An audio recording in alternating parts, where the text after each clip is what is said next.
Bank holiday fire on Thames Island. Details of this catastrophe are to be found now in many news outlets. The Evening Standard, the Metro, the Times, the local Richmond and Twickenham Times, and many others. Devastating fire on Platts Ayot. Historic buildings and boats go up in flames.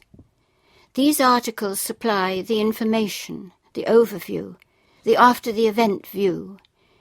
In a way, they are a luxury, for an overview is just what is not available to those on the ground, perhaps caught up in the event itself.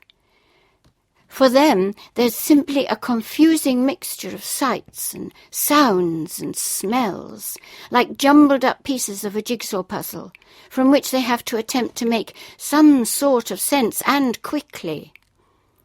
For us, who live near this particular bend in the Thames, the first fragment of information was smoke. Enough smoke to make one go to the window and wonder, what's happening out there? Why would anyone burn leaves in this fearful wind? Smoke that didn't die down, but became darker and denser by the minute, pumping straight up in the air as if it were coming from an industrial chimney, then billowing out in huge purple, brown, black clouds, and then descending down to street level, visually pulling houses, vehicles, and pedestrians together, as if they were just all one and the same thing, one great, vague, indefinable, grey blur. As distant explosions could be heard, for us it was the moment to grab jackets, hats, and umbrellas and rush outside, the umbrellas promptly proving useless by turning themselves inside out. From the railings above the Hampton Hard, I knew I would get an uninterrupted view upriver. There could be no doubt in which direction this problem lay, for within minutes emergency vehicles of every description were screaming past me along Thames Street, forcing me to shrink back against the railings, and all of them heading in the direction of the Hampton Waterworks. Fire engines, police cars, ambulances. There appeared to be even a rain-soaked uniformed nurse who pedalled past me on her bicycle at obviously the greatest speed she could possibly muster. In amongst all this frantic, desperate human endeavour, the speed camera high above my head flashed mechanically. Flash it went as yet another fire engine raced underneath it. Flash! Did it not realise that this was something out of the ordinary, an obvious and dire emergency? In all that wailing of sirens, that roar of engines, that heightened sense of drama and danger, flash, flash, there was something almost comical in it. But it was then that I saw the flames, in a position on the river that I knew had to be Platts Ayot.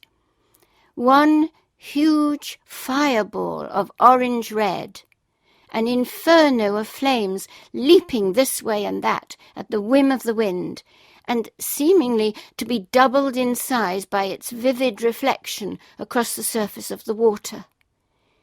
Was the whole of this historic listed site going up in flames?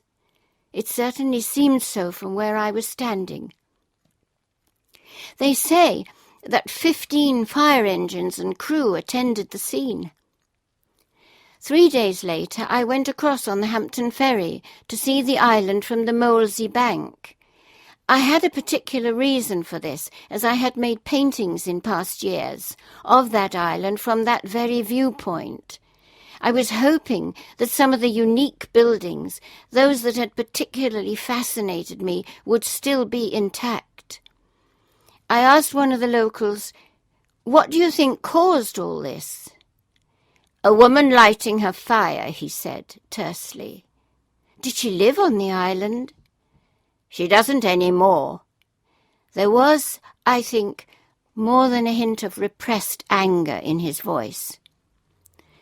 I stood on the spot from which I had painted all those years ago. On that particular day I had painted so long that the setting sun had tinted the sky, bringing about a delicate, creamy pink glow. It had turned the tall island trees, the cupola of the decorative brick tower, and the massive lichen-covered industrial sheds almost into silhouettes. Of much of this scene, all that is left now are twisted heaps of scorched metal and charred timber, skeletal remains where, only days ago, grand, atmospheric wooden constructions once stood. Yes, most of the jigsaw pieces are now in place, but the picture that is being produced is heartbreaking.